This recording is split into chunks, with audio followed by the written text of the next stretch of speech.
Thus, going over each thing, I made them known to the men, while the well-built vessel speedily came up to the island of those two Sirens, for a propitious wind conducted it. But then the wind stopped, and there was a windless calm, and the God caused the waves to slumber.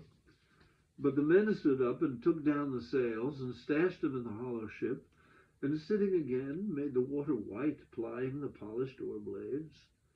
And I cut with bronze sword a great round chunk of beeswax, and kneaded it with my hands.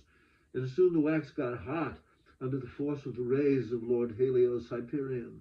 And I stuffed it into the ears of all the companions.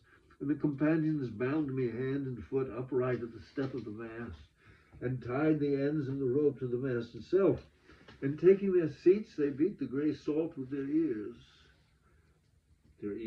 oars.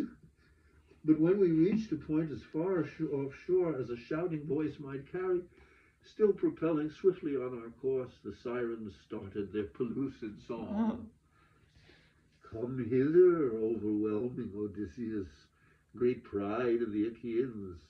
Stop your vessel and hear our voices, for there is not anyone yet who has passed in his black ship, but that he listened to the mellifluous sounds from our mouths. And once he had thrilled to their pleasures, he goes on living a more knowing life. For we know all that happened at Troy, how Argives and Trojans suffered through the will of the gods, and we know all that happens on earth with its many cows.